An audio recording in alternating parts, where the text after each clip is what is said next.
আসসালামু আলাইকুম প্রিয় ভিউয়ার্স, আপনারা দেখতে পারতেছেন একটা গাভী একদম শুকনা, হাড়গুলি বেরিয়ে গেছে। এটার কি সমস্যা দেখেন, একদম পাতলা পায়খানা করতেছে। কয়দিন যাবত এটা কোনো কিছুই খাচ্ছে না, কিছুই না, শুধু শুয়ে থাকে আর না জ্বর শরীরে।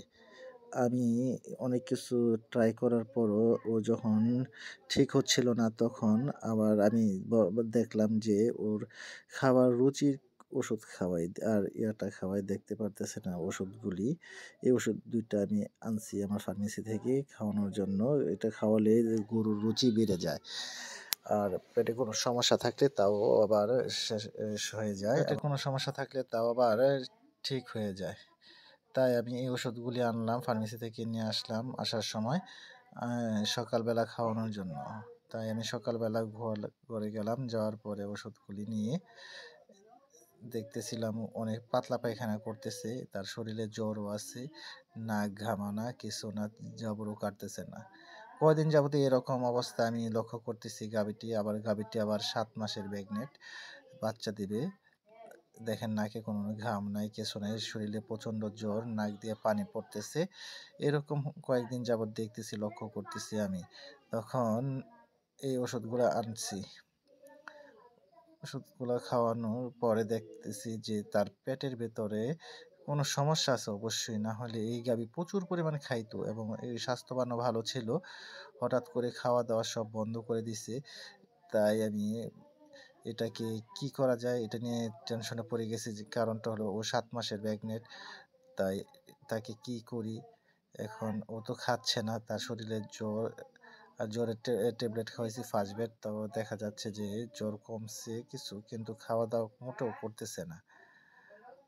আর পাতলা পায়খানাটা প্রচুর হইতেছে। এটার পাতলা পায়খানা ছিল আগে, তখন লিভার টনিক খাওয়াইছি। খাওয়ানোর পরে এই কলিজা কৃমি আর লিভার টনিক খাওয়ানোর পরে তার পাতলা পায়খানাটা একদম সেরে গেছিল। আবার হঠাৎ করে করতেছে। ডাইজুবেট দিচ্ছি, দেখেন 1 প্যাকেট। এটা হচ্ছে পেটে কোনো সমস্যা থাকলে বা রুচিতে কোনো সমস্যা থাকলে এটা খাওয়ালে মোটামুটি ভালো একটা কাজ হয়। আর সাথে দেব একটা, দেখেন বীরেন, এটা মোটামুটি একটা ভালো ওষুধ, এটা পেটের সমস্যার সমাধান করে, তাই আমি দিচ্ছি।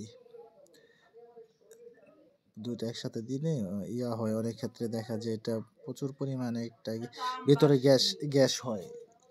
একসাথে মিশাইলে একদম দেখবেন মতো, 7 এর মতো একদম হয়ে গেছে, গ্যাস হয়ে উপরের দিকে উচকে পড়তেছে। এই ওষুধটা প্রচুর ভালো এবং এইগুলা আ আ খাওয়ালে গরুর মোটামুটি যে পেটের যে সমস্যাগুলি, রুচির যে সমস্যা, এগুলা অনেকটা সমাধান হয়ে যায়। যদি ভিডিওটা ভালো লাগে অবশ্যই চ্যানেলটা একটু সাবস্ক্রাইব করে পাশে থাকবেন। আর দেখেন এই ওষুধটা নিচ্ছি, আর অল্প কিছু পানি দিয়ে এটা বোতলের ভেতরে ঝাঁকি দিলে দেখেন কি ধরনের ফেনা উঠে এটার ভেতরে। একদম মতো উঠবে। 7 আপ বা কোকা-কোলা বা এই জাতীয়, ওই যে দেখেন এটা কিরকম ফেনা ছুটছে বোতল দিয়ে। এখন আমি এই ওষুধটা খাওয়াই দিতেছি। দেখতেছেন যে গাভীটাকে খাওয়ানোর পর আমি ১০ মিনিট পরে আশ্চর্য হয়ে গেছি। গাভীটা খাওয়ানোর পরে আমি ১০ মিনিট ওয়েট করছি। ঘরে আসছি, ঘরে আইসা দেখলাম, আবার গেলাম ঘরে, দেখি গিয়া কি অবস্থা। গিয়া দেখি বমি করছে একটা পলিথিন। দেখেন কত বড় একটা পলিথিন ও খাইয়া ফেলাইছিল। দেখেন এইটার জন্যই তো তার পাতলা পায়খানা, খাওয়ার অরুচি, দেখতে পারতেছেন। এই পলিথিনটা যদি তার পেটে থাকতো, এটা যদি আজীবন থাকতো, এটা হজম হইতো না। পুরা তার পেটে এটা থাকতো, জব না করলে এই পলিথিন বের হইতো না। যার কারণে ওটা হজম হইতো না, কোনো কিচ্ছু না। তাই আপনারা অবশ্যই গরুকে যখন আশপাশে বাঁধবেন, তখন পলিথিন পরিষ্কার করে বাঁধবেন। কারণ এই পলিথিনে মনে হয় কিছু ছিল, যার ফলে ওইটা চাবায় খাইয়া ফেলাইছে। দেখছেন কত বড় পলিথিন একটা! আমার কাছে লাগতেছে পুরা এটা ১ থেকে ১৫০ গ্রাম ওজন হবে সব মিলিয়ে। পলিথিনটা অনেক বড় পলিথিন। এই পলিথিনের কারণে ও খাওয়া-দাওয়ায় অরুচি, শুকায় গেছে একদম।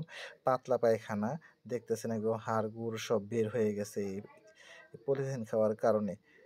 এই অবস্থায় আমরা অনেক যে প্রান্তিক খামারি আছি, তারা বুঝি না, জানি না। আমি তাই এইরকম হইলে আসলে আমরা বুঝি না।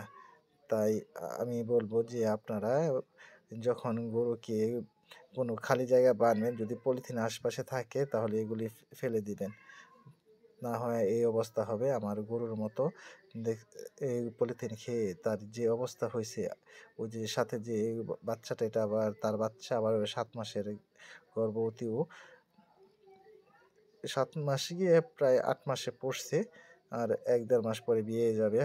এখন যে অবস্থা স্বাস্থ্যের যে অবস্থা তা নিয়ে আমি একটু টেনশনে আছি। কারণ এই পলিথিন খাওয়ার ফলে তার শরীরের যে